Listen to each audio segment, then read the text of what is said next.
오늘 우리에게 주시는 하나님의 말씀을 같이 읽겠습니다. 하나님의 말씀은 구약 성경 창세기 34장 1절에서 8절 그리고 24절에서 29절까지 말씀입니다.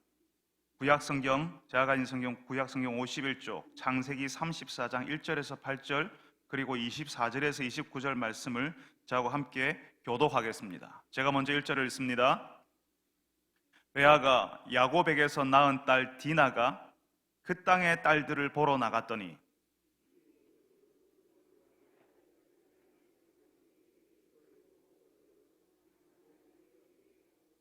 그 마음이 깊이 야곱의 딸 디나에게 연연하며 그 소녀를 사랑하여 그의 마음을 말로 위로하고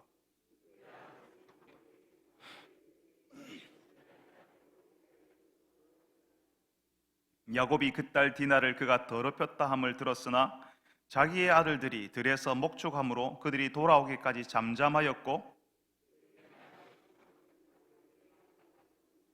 야곱의 아들들은 들에서 이를 듣고 돌아와서 그들 모두가 근심하고 심히 노하였으니 이는 세겜이 야곱의 딸을 강간하여 이스라엘에게 부끄러운 일 곧 행하지 못할 일을 행하였음이더라.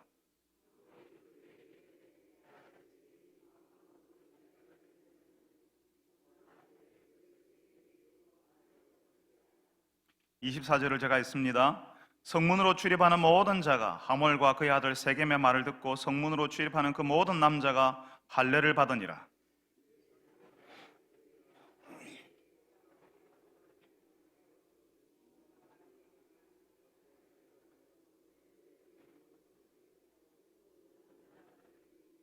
칼로 하몰과 그의 아들 세겜을 죽이고 디나를 세겜의 집에서 데려오고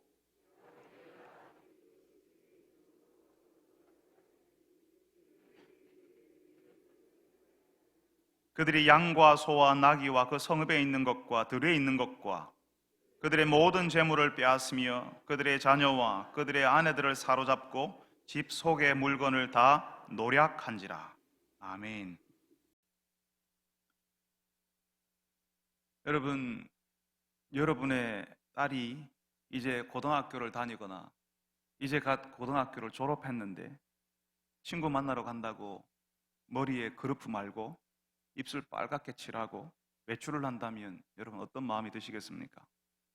옷차림도 여간 아슬아슬한 게 아니에요. 짧은 치마를 입고 친구 만나러 간다고 신이 나서 오늘 밤에 늦게 들어올 거라고, 아니면 친구 집에 자고 올 거라고 한다면 여러분 어떠시겠습니까? 어떤 쿨한 아빠는 야, 머리에 말아놓고는 그루프는 좀 풀고 가라, 그런 치마는 어깨에 다 보이는 옷을 입어야 어울린다, 뭐 이렇게 말해줄지도 몰라요. 그렇지만 보통의 부모들은 입술을 빨갛게 칠하고 짧은 치마를 입고 나가는 딸을 조금은 걱정하실 겁니다. 조금 엄격하신 분들은 아예 못 나가게 하실지도 몰라요. 오늘 우리가 읽은 말씀에도 친구 만나러 나가는 딸이 나옵니다. 지금 야곱의 가족들이 세겜이라고 하는 동네에 왔거든요. 여기서 무슨 축제가 있는지 무슨 구경거리가 있는지 야곱의 딸 디나가 그 동네에서 사귄 친구를 만나겠다고 외출을 했습니다. 보통 그 나이 때의 딸들이 그러잖아요. 세수만 해도 이미 이쁜데 얼굴에 바르고 속눈썹 붙이고 앞머리에 그루프 달고 교복치마는 무릎 위로 확 올라가게 고쳐가지고 그렇게 입고 다니지 않습니까? 어쩌면 야곱의 딸 디나도 그 시대의 딸들이 보통 하던 대로 꾸미고 친구들을 만나러 갔을 겁니다. 그런데 여러분, 오늘 말씀은 그 야곱의 딸이 어떤 일을 당했는지를 알려줘요. 주일 아침 예배의 자리에서 듣기에 참 불편한 이야기를 오늘 성경에서 이야기합니다. 야곱의 딸 디나가 그 동네 여자아이들을 만나러 갔다가 그 땅의 추장 세겜에게 성폭행을 당했다는 겁니다. 추장 세겜이 디나를 보고 끌어들여, 오늘 우리가 읽은 말씀에는요 아주 자세하게 그 정황을 이야기해요. 추장 세겜이 디나를 보고 끌어들여 강간하여 욕되게 하였다라고 이렇게 표현하고 있습니다. 야곱의 가정이 하나님을 섬기는 가정이었습니다. 얼마 전에 20년 동안 서로 얼굴도 보지 못하고 지냈던 형 에서와 화해를 했습니다. 오랫동안 묵었던 마음의 짐을 털어버리고 이제는 좀 홀가분해졌는데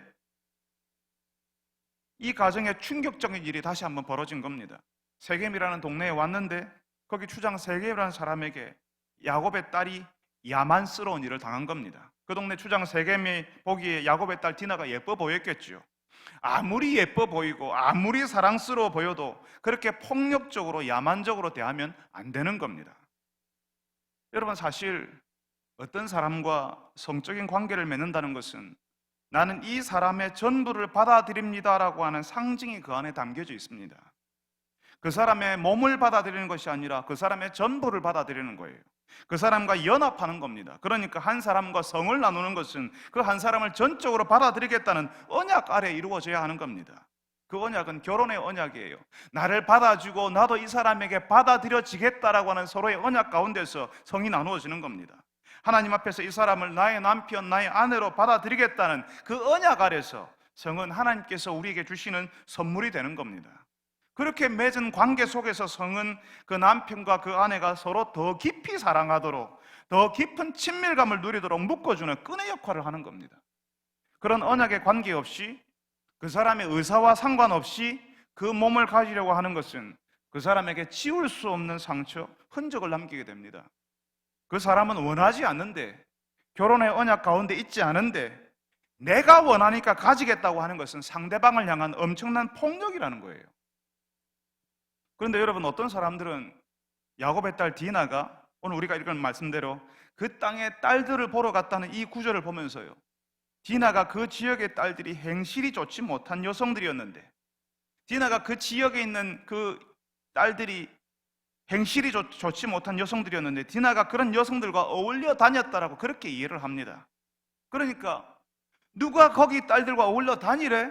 그런 노출이 심한 옷을 입고 다니래? 가지 말라고 하는데 누가 가라고 했어라는 반응이 나오는 거예요.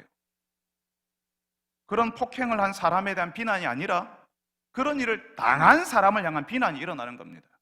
뭐라고 하냐면, 그런 사람들하고 어울려 다녔으니까 당해도 싸다고, 그런데 갔으니까, 그런 옷을 입었으니까 너는 할 말이 없다라고 이야기하는 거죠. 이렇게 당한 사람을 그런 시선으로 바라보는 일이 오랫동안 있었습니다. 그리고 지금도 있습니다. 그동안 행실이 위태위태했으니까 그런 야만적인 폭력을 당해도 괜찮은 건가요? 여러분, 지금부터 12년 전 지금처럼 여름에 샘물교회 봉사팀이 아프가니스탄에서 피납을 당했던 일이 있었습니다. 12년 전 여름에요. 그 교회가 아프가니스탄을 두고 오랫동안 기도했습니다. 그리고 그 지역의 선교사들을 계속 파송했습니다. 장기 거주 선교사였습니다. 그 봉사팀은 그 교회가 파송한 선교사를 찾아간 겁니다. 그런데 거기서 피납을 당했습니다. 그 봉사팀을 납치한 세력은 정치적인, 경제적인 목적을 가지고 납치했지 않겠습니까? 그러면 그 단체, 그렇게 납치한 그 단체가 비난을 받고 그 단체를 응징하려고 해야 되는 거예요. 근데 뭐라고 하냐면, 왜 아프가니스탄에 갔냐고 해요. 그런 위험한 곳에 갔으니 그런 일을 당해도 싸다고 하는 거죠.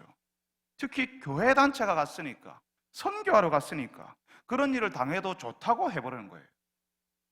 여러분, 그런 시선이요, 그런 피해를 당한 사람들을 더 아프게 합니다. 아프가니스탄이 여러 가지로 불안한 형편에 있었습니다. 그러니 위험할 수 있죠. 그렇지만 이미 현지 선교사가 거기에 정착해서 살고 있고 여러 봉사의 일을 하고 있었습니다.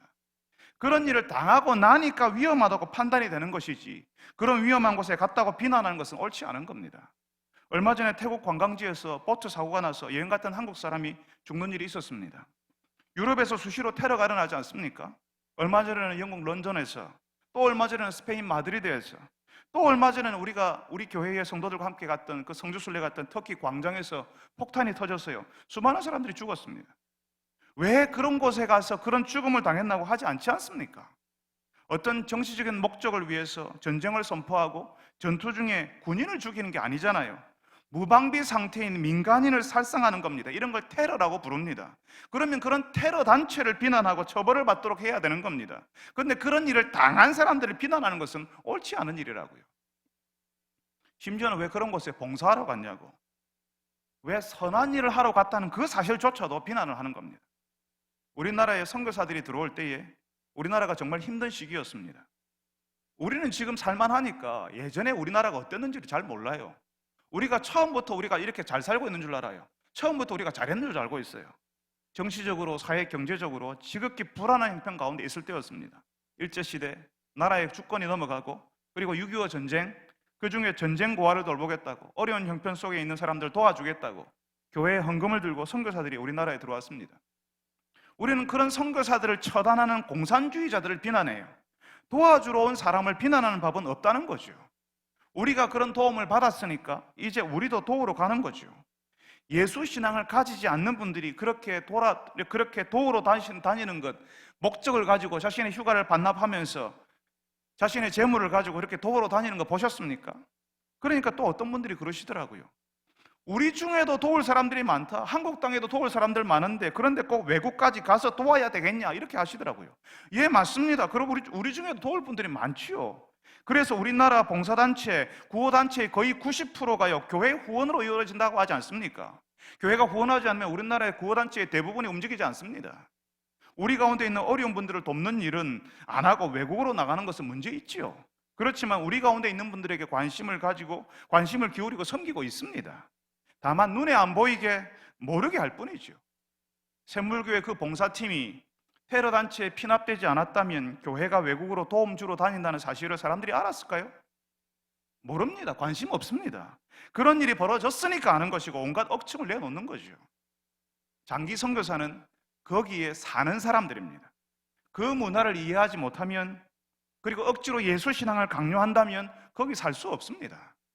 거기에 있는 선교사들이 먼저 납치를 당하고 먼저 곤란을 당할 거예요. 그런데 그렇게 하지 않는 겁니다. 단기로 선교사를 방문하고 봉사활동을 하고 오는 팀은 철저하게 그 선지 선교사의 지도와 통제 가운데 활동을 하는 겁니다. 그 활동이라는 것도 그 선교사가 나중에 사역할 때 부담이 되는 방식으로 하면 안 되는 거예요. 내가 흥분해서, 내가 신앙에 들떠서, 내가 좋아서 막 전도지 뿌리고 전도는 이렇게 하는 거지 하면서 한국에서 하는 식으로 막 해놓고 떠나버리면 거기에 남아있는 선교사는 너무 힘들어지는 거죠. 그러니까 거기에 있는 현지인들을 자극했다, 그 사람들이 자극을 받아서 교회가 들어오는 것에 대해 분개해서 단기 봉사팀을 납치했다고 볼 수 없는 겁니다. 자극을 받았다면 이미 거기에 거주하는 선교사들에게 먼저 했어야 되죠. 자신들의 경제적, 정치적 목적을 이루기 위해서 납치를 일삼는 테러 단체를 향한 비난이 쏟아져야 하는데 그 비난을 어려운 일을 당한 사람에게 쏟으면 안 되는 겁니다. 왜 이 이야기를 길게 말씀드리냐 하면요, 우리 사회에 어떤 시선이 있다는 거예요. 이미 피해를 당해서 충분히 고통당하는, 충분히 고통스러운 사람들에게 가하는 2차 피해가 있다는 거죠. 2차 가해가 있다는 거죠. 가해자를 향하여서 비난해야 되는데, 그 가해자가 정당한 심판을 받도록 해야 되는데, 피해자들에게 네가 가만히 있었는데 그 사람이 그랬겠냐? 네가 얌전히 처신을 잘했는데 그 사람이 너에게 그랬겠냐? 라고 나오는 겁니다. 여러분, 야만적인 폭력으로 피해를 당하고 아픔 가운데 있다면 그 피해가 최소화되도록, 회복될 수 있도록 도와야 되죠. 그 아픈 자리를 후벼 파서 더 아프도록 2차, 3차 감염이 일어나서 상처가 더 나게 해서는 안 되는 거죠. 야만적인 일을 당했는데 그런데 갔으니까, 그런 사람들과 올렸으니까 당해도 싸다고 하는 그런 시선은 또 다른 야만적인 폭력인 겁니다. 오늘 말씀에 나오는 야곱의 딸 디나는 엄청난 일을 당했는데 그 디나의 아픔, 그 디나의 생각은 우리가 읽은 34장, 창세기 34장에는 나오지 않습니다. 그런 야만적인 폭력을 행한 세겜과 그의 아버지는 디나의 일에 대해서 사과하지도 미안해하지도 않습니다. 그저 디나를 내 아내로 달라고 이야기해요. 이게 무서운 게 뭐냐 하면요, 가지고 싶으면 강제로 가져도 된다고 하는 인식이에요. 그런 생각, 이미 그 마음 가운데 그게 당연하다고 하는 인식이 깔려 있습니다. 특별히 성이라고 하는 것은 인격적인 관계의 표현이 되어야 한다고 말씀드렸습니다. 하나님 앞에서 맺은 결혼이라는 우산 아래에서 이루어져야 한다고요. 그런데 세겜이 디나에게 행하는 성은 디나의 생각, 디나의 감정, 디나의 형편은 관심 없습니다. 오직 세겜의 기분, 세겜의 감정만 있어요. 내가 좋으니까, 내가 원하니까 해도 된다는 생각을 가지고 있습니다. 그것도 강제로, 상대가 싫어해도 내가 원하니까, 내가 지금 힘이 세고 상대를 제압할 수 있으니까 할 수 있다고 생각하는 거죠. 여러분, 이런 일은요, 평소에 생각하던 것이 나오는 거예요. 평소에 자기들끼리 있을 때 그런 이야기를 했고 그런 생각을 했고 그렇게 하는 사람을 보았을 때 나오는 거예요.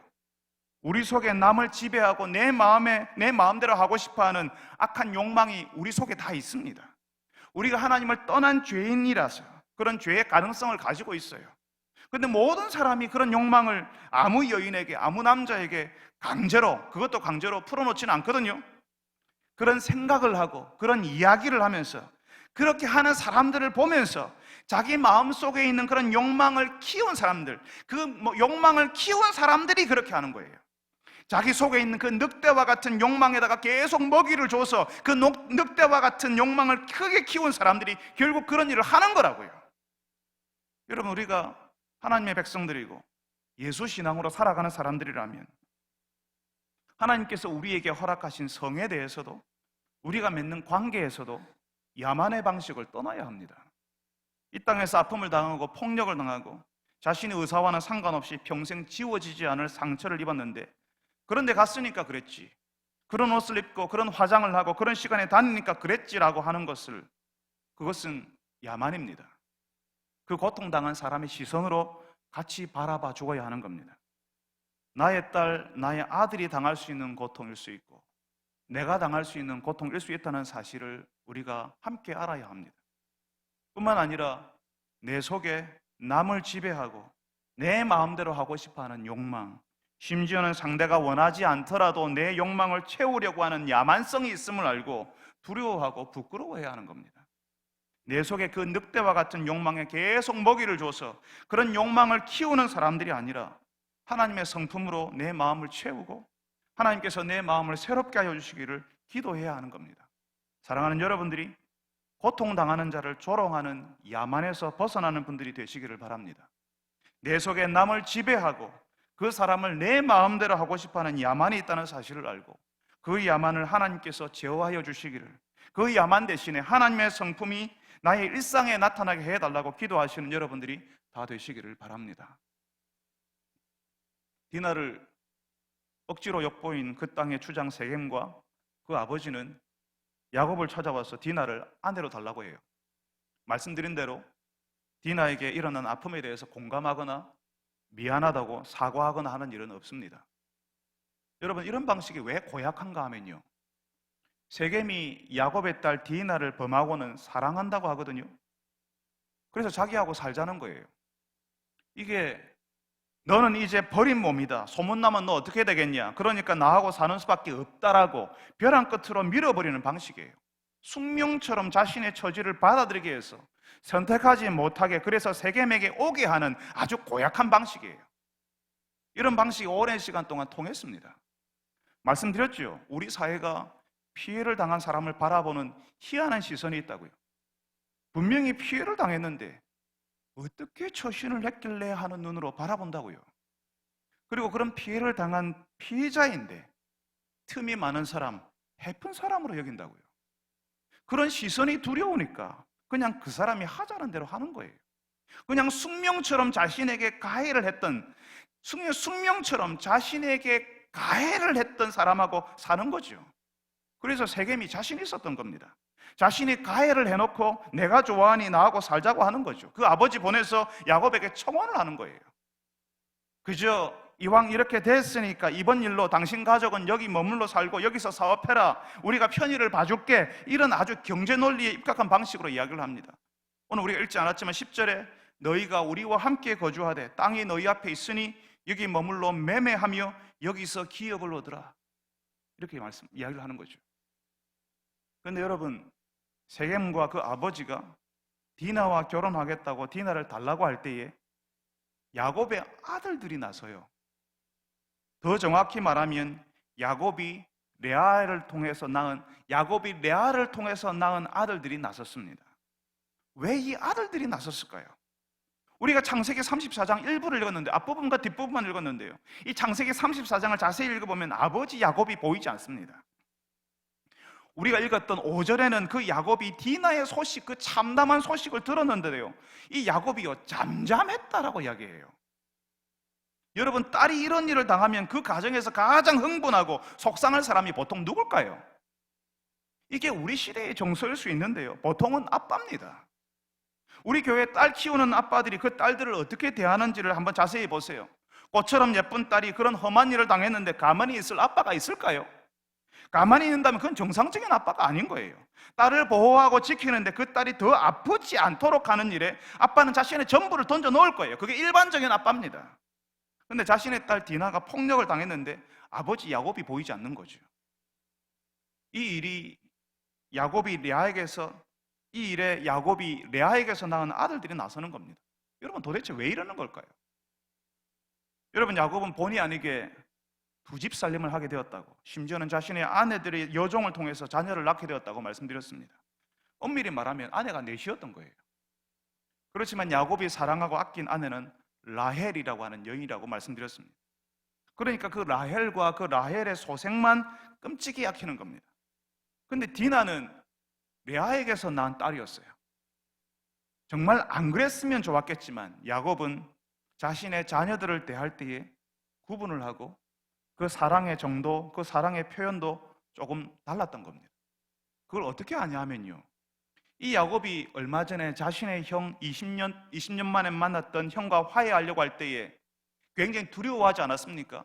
자신이 속여서 그 형의 장자권을 빼앗았으니까 그 형이 그래서 자신을 죽여버렸다고 했잖아요. 근데 그 형하고 화해를 해야 되는데 두려우니까 야곱이 자신의 가족을 먼저 앞서 보내었어요. 그때 그 가족들을 구분했거든요. 어떻게 구분했냐면 먼저 자신의 두 여종과 그 여종에게서 낳은 자녀들을 가장 위험한 맨 앞에 먼저 보냈어요. 그리고 그 다음에 레아와 레아에게서 낳은 자녀들을 두 번째로 보내고요, 맨 나중에 라헬과 라헬에게서 낳은 아들 둘을 맨 나중에 보냅니다. 순서를 그렇게 놓았어요. 이 구분이 어떤 구분이었겠습니까? 나중에 야곱의 아들 요셉이 죽었다는 소식을 이제 나중에 창세기 후반부에 가면 요셉이 이집트로 내려가기 전에 자신의 이 요셉의 형들이 아버지를 속이는 장면이 나옵니다. 그때 요셉이 사실은 안 죽었는데 죽었다고 이 형들이 아버지에게, 야곱에게 거짓말을 하지 않습니까? 이 요셉이 죽었다는 소식을 들었을 때요, 이 야곱이요 자신이 요셉과 함께 죽겠다고 대성통곡을 하는 겁니다. 나도 요셉과 같이 죽을래 라고 얘기하는 거죠. 여러분, 반응이 너무 다르지 않습니까? 자신의 딸 디나가 이런 참담한 일을 당했는데 그냥 잠잠히 있어요. 이후에 나중에 요셉이 죽었다는 소식을 들었을 때는 아무것도 못합니다. 그냥 대성통곡을 하면서 나도 요셉과 같이 죽을래 라고 나서는 거죠. 이런 엄청난 일을 당한 디나에게 하는 것이 너무 다르지 않습니까? 야곱은 아버지가 되어본 게 처음이죠. 언제 아버지가 되는 연습을 해봤겠습니까? 그래서 잘해보려고 하는데 야곱의 아버지 이삭이 형 에서만 좋아하는 것을 보면서 사실은 이 야곱도 힘들어했잖아요.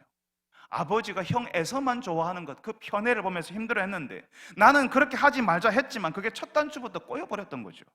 결혼했는데 보니까 자신이 사랑했던 라헬이 아니라 레아가 그 신방에 들어와 있었던 겁니다. 어쩔 수 없이 두 집 살림을 시작하는 거죠. 애정이 없는 결혼, 책임만 있는 결혼을 하는 겁니다. 그러니 자신이 사랑한 여인 라헬에게만 더 집중하게 되고 라헬에게서 낳은 자식들만 더 사랑하게 되는 거죠. 이걸 야곱의 다른 자녀들이 보는 겁니다. 라헬 모자만 사랑하는, 라헬과 그 소생만 사랑하는 아버지 야곱에 대해서 아들들이 아픈 마음을 가지지 않았겠습니까? 나도 아버지의 사랑을 받고 싶은데, 나도 아버지가 그렇게 해주셨으면 좋겠는데 하는 아쉬운 마음, 아버지가 그립지만 그렇게 해주지 않는 아버지 때문에 분노하는 마음이 같이 일어나는 거예요. 야곱은 나름 최선을 다했을 겁니다. 가정을 먹여 살리기 위해서 14년 무보수로 일했던 적이 있었지 않습니까? 14년 무보수로 일하고 자신의 기업을 일으키기 위해서 6년을 정신없이 일했습니다. 열심히 했지만, 열심히 살았지만 아들들은 분노하는 거죠. 아버지가 원하는 대로 살지 않는 거예요. 우리 시대의 수많은 아버지들이 경험하는 딜레마가 이겁니다. 가족들을 위해서 책임감을 가지고 삽니다. 정신없이 살아요. 밑바닥 생활을 경험하고 일터에서 마치 전투를 하듯이 살아남기 위해서 삽니다. 자기 혼자만을 위해서 그렇게 하지 않아요. 자녀들, 가족들을 위해서 그렇게 하는 거죠. 그런데 경제활동을 열심히 하고 먹을 것을 가져다 주는 것으로 아버지의 역할이 다가 아니거든요. 야곱의 아들들, 더 정확히 말하면 레아의 아들들은 디나가 야만적인 일을 당했는데 아버지가 가만히 있으니까 속상한 겁니다. 그래서 이 아들들이 나서는 거예요. 디나하고 결혼하겠다고 찾아오는 그 세겜과 그 아버지에게 가족의 대표로 협상하는 일을 이 레아의 아들들이 하는 겁니다. 왜냐하면 디나가 레아의 딸 자신의 누이 동생이었거든요. 그래서 이 아들들이 어떻게 하죠? 디나와 결혼하겠다고 찾아온 세겜에게 너희 부족 남자 전체가 할례를 받으면 결혼하도록 해줄게, 할례를 받지 않으면 결혼할 수 없다라고 이야기합니다. 오늘 우리가 읽지 않았지만 13절에는 야곱의 아들들이 세겜과 그의 아버지를 속여서 말했다라고 이야기합니다. 그러니까 할례를 받으면 디나하고 결혼할 수 있게 해주겠다고 했는데 사실은 그게 아니라는 말이죠. 여러분, 할례는 하나님께서 하나님의 백성이라는 표시로 성기의 포피를 잘라내는 것을 말합니다. 현대의 포경수술이라고 볼 수 있습니다. 하나님을 믿는 백성이라는 표시, 그 흔적을 그 몸에 지니게 하셨는데 그게 할례라는 거예요. 이 할례는 하나님을 믿겠다고 하는 사람, 하나님을 믿는 그 믿음의 여정에 기꺼이 동참하는 사람들이 받는 겁니다. 마치 지금 우리가 예수 믿기로 하는 사람들이 세례를 받는 것처럼 믿음을 고백한 사람들에게 행하는 거예요. 그런데 지금 야곱의 아들들은 할례만 받으면 한민족이 될 수 있고 서로 결혼할 수 있다고 속이는 거죠. 신앙의 상징, 신앙의 고백, 신앙 고백의 표시를 속이는 일에 사용을 하는 겁니다. 그래서 세겜과 그의 사람들이 엄청나게도 할례를 받습니다. 여러분, 성인이 별다른 마취도 없이 포경수술을 받았다고 하면 그 고통이라는 것이 말로 못하는 거죠. 생살을 잘라내는 거잖아요. 현 시대에도요, 수술을 받고 나면 진통제를 처방해서 그 고통을 경감시키려고 해요. 근데 지금 여기 세겜과 그 부족 남자들은 어떤 처방도 없이 그냥 생살을 잘라내는 불같은 고통을 그냥 참아내고 있는 겁니다. 모두 부족 남자들이 다 할례를 받는 것이 사흘이 걸리는 것인지, 아니면 그 고통 때문에 지쳐 있을 때가, 최고로 지쳐 있을 때가 사흘째라고 판단했는지 모르겠지만 야곱의 아들들 시므온과 레위가요, 3일째가 되었을 때 칼을 가지고 들어가서 그 동네에 들어가서 그 모든 남자들을 다 죽여버렸다고 합니다. 이 시므온과 레위를 설명하면서 오늘 우리가 읽었던 말씀은 이 시므온과 레위가 디나의 오빠였다, 디나의 오라버니였다라고 설명을 합니다. 그러니까 이 오빠들이 왜 그렇게 했는지를 이 말씀에서 설명을 하는 거죠. 디나를 범한 세겜을 죽일 뿐 아니라 그 부족의 모든 남자를 학살하는 일을 하는 겁니다. 그뿐 아닙니다. 야곱의 다른 아들들이요, 야곱의 다른 아들들이 시므온과 레위가 칼을 가지고 가서 그 부족의 남자들을 죽였다는 이야기를 듣잖아요. 그러니까 거기서 가만히 있는 게 아니라 그 부족들의 집에 들어가서 약탈을 시작해요. 자신의 누이 동생을 더럽혔기 때문이라고 하는 거죠. 누이 동생이 강제로 폭력을 당한 일을 당했으니까 세겜과 그 부족을 죽이고 약탈해도 된다라고 하는 겁니다. 여러분, 디나가 당하는 일은 참으로 야만적인 일이었습니다. 그러면 안 되는 거였죠. 그런데 그런 야만적인 일을 당했으니까 더 야만적인 살육과 약탈로 갚아주는 겁니다. 그걸 누가 하냐 하면요, 하나님의 공동체, 믿는 가정, 하나님의 백성들이 그러는 거예요. 하나님의 말씀과 상관없이 자신의 본성에 익숙하고 자신의 본능에 익숙한 대로 반응을 하려고 할 때 하나님을 믿는 백성이지만 세상의 야만보다 더 악한 야만을 가지고, 악마적인 야만을 가지고 세상에 그렇게 행할 수 있다는 사실을, 그렇게 세상에 나타날 수 있다는 사실을 우리에게 보여줍니다. 하나님을 믿는 사람들이 그럴 수 있고 예수 신앙을 가진 사람들이 그럴 수 있다는 사실을 우리에게 보여주는 겁니다.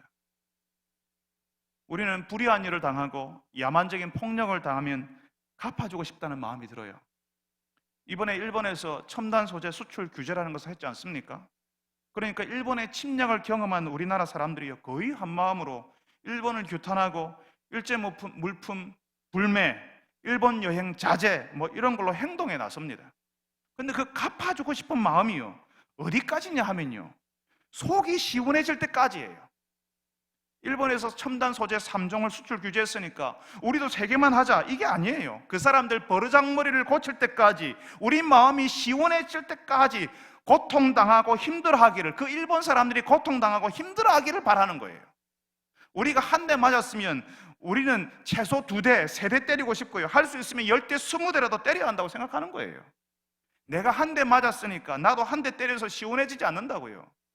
그보다 더 많이 때리고 그 사람이 더 고통스러워해야 시원해진다고 느끼는 거죠. 야만스러운 일을 당했을 때 더 큰 야만, 더 잔인한 야만으로 갚아주고 싶다고요. 내가 당한 것보다 더 야만스럽게, 더 아프게 갚아줄 수 있다면 속이는 일도 신앙 고백의 상징인 할례를 팔아서라도 그렇게 하는 것이 사람이라고요. 하나님의 백성들이, 야곱의 아들들이 야만으로 답하는 겁니다. 다 죽여버리고 다 약탈해 갑니다. 내 누이 동생이 당했으니 너희들은 다 죽어봐라, 제대로 맛 좀 봐라 하는 거죠. 하나님을 믿는 사람들이 그런다고요. 하나님을 믿는 사람이라도 그럴 수 있다고요. 세상보다 더 악한 악마적인 야만을 가지고 나올 수 있다고요. 여러분, 하나님께서는 야만으로 갚는 것을 원하지 않으십니다. 우리 세대에 영화, 드라마는 우리에게요, 갚아줘라. 네가 억울한 일을 당했으니까 그런 일을 한 사람은 더 고통스럽게 피눈물 흘리게 해주어라, 이렇게 가르칩니다. 영화를 보아도요, 복수 이야기가 팔리는 이야기고요, 드라마도요, 결국에는 대갚아주는 이야기예요. 그렇게 치밀하게 만들어진 복수극, 그 복수의 영화, 복수 이야기를 보거나 들으면요, 우리는 쾌감을 느낍니다. 시원하다고 느껴요. 고통을 더 크게 대갚아주고 싶은 우리의 본성과 너무나도 딱 맞아 떨어지거든요. 근데 여러분, 하나님께서 뭐라고 하셨냐면 눈은 눈으로, 이는 이로 갚으라 하십니다. 이 말씀을 어떤 사람들은 복수, 대갚음에 대한 말씀으로 받아들이시더라고요. 이 말씀은 복수에 관한 말씀, 대갚음에 관한 말씀이 아니에요. 한 대 맞으면 2대, 3대, 심지어는 10대, 20대를 때려야지만 시원해지는 사람의 본성을 제한하는 말씀이 눈은 눈으로, 이는 이라고 하는 말씀입니다. 아니, 심지어 예수님께서는 뭐라고 하시냐면요, 누구든지 네 오른편 뺨을 치거든 왼편도 돌려대라고 마태복음에서 말씀하지 않습니까? 야만을 더 큰 야만으로 맞서는 것이 아니라 오히려 그 야만을 품어주라고 말씀하시는 겁니다. 우리 시대, 우리 문화와는 전혀 다른 윤리, 다른 태도를 말씀하시는 거예요. 예수님이 말씀하시는 것은 우리에게 익숙한 세상의 윤리를 말하는 것이 아니라 하나님 나라 백성의 윤리를 말씀하고 있습니다. 하나님 나라의 공동체에 속한 사람들이 살아가는 방식에 대해서 말하고 있는 겁니다. 이미 하나님 나라의 백성이 되었고 하나님의 은혜를 아는 사람에게만 이 윤리를 하나님께서 말씀하시는 거죠. 예수님을 통해서 우리에게 보여진 하나님의 은혜를 알지 못하는 사람은 따라할 수 없는 것을 예수님께서 사실은 마태복음 5장에서 말씀하신 겁니다. 분노 가운데 대갚아주고 싶은 우리에게, 아니 더 야만스럽게 갚아주고 싶은 우리에게 우리는 야만적이어서는 안 된다라고 말씀을 하시는 거죠. 사랑하는 성도 여러분, 야만스러운 세상 속에서, 야만으로 무장하지 않으면 살아남지 못한다고 믿는 세상 속에서 예수님의 말씀에 순종하는 여러분 되시기를 바랍니다. 야만적인 십자가에서 아버지여 저들을 용서하여 주옵소서라고 자신을 십자가에 못 박던 사람들과 자신을 향하여 조롱하던 그 사람들을 위해서 기도하시는 예수님처럼 야만을 야만으로 답하는 것이 아니라 하나님이 하실 것을 믿고 하나님의 손에 우리의 분노까지도 맡겨드리는 여러분 되시기를 바랍니다. 그래서 우리가 야만적인 일을 당해도 그 야만을 야만으로 갚아주고 싶은 본성을 이기도록 하나님께 지혜를 구하고 하나님의 은혜로 그 어려운 시간을 통과하는 여러분, 하나님의 강력한 손이 지켜주시는 여러분들이 다 되시기를 바랍니다. 여러분, 우리 같이 한번 기도합시다. 여러분, 이 땅에는 야만적인 일을 당해서 고통당하는 사람들이 있습니다. 그 고통당하는 사람들을 그 고통당한 사람의 시선으로 바라볼 수 있게 하여 주옵소서라고 우리 같이 한번 기도합시다. 내가 그 사람의 고통에 동참하지는 못할지언정 그 사람을 더 아프게 하는 사람 되지 않게 하여 주옵소서라고 우리 같이 한번 기도합시다. 우리는 우리도 모르게 2차, 3차 가해자가 되고 그 사람을 더 아프게 하고 그 사람이 다시는 일어나지 못할 방식으로, 다시는 일어나지 못하는 방식으로 그 사람을 힘들게 하고 아프게 하는 사람이 될 수 있습니다. 자칫 잘못하면.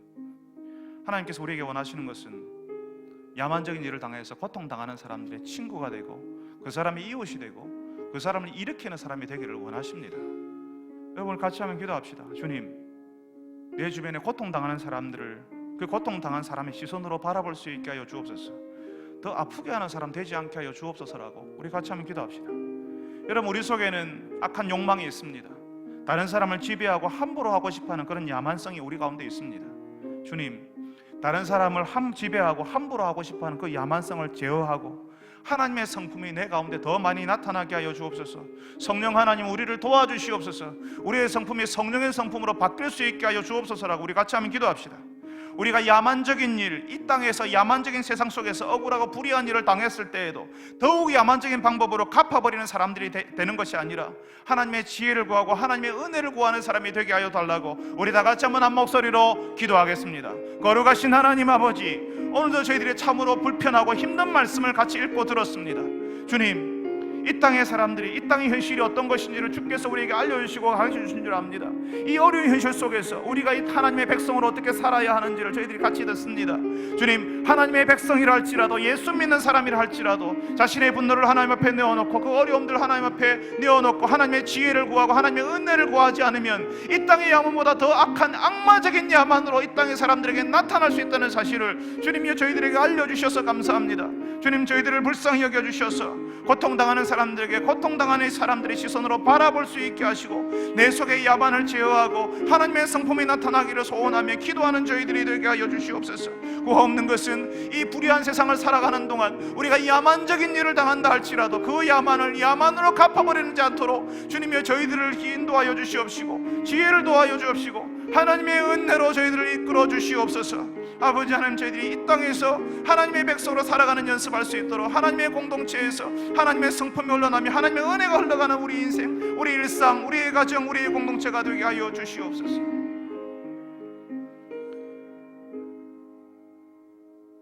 사랑하는 주님, 우리는 모르고 있지만, 우리가 그 일에 대해서 눈을 감아버리고 있지만, 우리가 애써서 안 보려고 하고 있지만, 사실 우리가 사는 세상은 야만적인 일을 당하여서 고통당하는 사람들이 너무 많은 세상 속에 우리가 살아갑니다. 주님, 그 고통당하는 사람들을 그 고통당한 사람의 시선으로 바라볼 수 있게 하여 주시옵소서. 네가 그런 처신을 했으니까 그렇지, 네가 그런 데를 갔으니까 그렇지, 그런 일을 당할 만 했으니까 그렇지라고 하는, 당해도 싸다고 하는 그런 시선으로 바라보지 않게 하여 주시옵소서. 더 아프게 하는 사람이 아니라 그 아픈 사람 위로하고 격려하고 다시 일어설 수 있도록, 다시 회복할 수 있도록 돕는 사람 되게 하여 주시옵소서. 구하 없는 것은 우리 속에 악한 욕망이 있습니다. 다른 사람을 지배하고 내 마음대로 함부로 하고 싶어하는 그 야만성이 우리 가운데 있습니다. 주님, 그런 야만성에 먹이를 주고 계속 그런 야만성을 키워나가는 사람들이 아니라 하나님의 성품이 우리 내면에 더 많이 나타나는 그런 사람들 될 수 있도록 저희들을 인도하여 주옵소서. 성령 하나님, 우리를 붙들어 주시옵소서. 우리 속에서 야만성이 제어되고 하나님의 성품이 나타나는 저희들이 되게 하여 주시옵소서. 우리가 야만적인 일, 억울한 일을 당하는 그런 세상 속에 살아갑니다. 주님, 그러한 일을 당할 때 더 큰 야만으로, 더 악마적인 야만으로 갚아버리는 그런 사람들이 아니라 하나님의 지혜를 구하고 하나님의 은혜를 구하는 저희들이 되게 하여 주시옵소서. 그래서 참으로 어려운 일을 당했을 때, 참으로 야만적인 일을 당했을 때, 그때 더 하나님의 은혜가 흐르는, 정말 하나님의 사람으로 이 땅의 사람들에게 나타나는 저희들이 되게 하여 주시옵소서. 예수님의 이름으로 기도합니다. 아멘.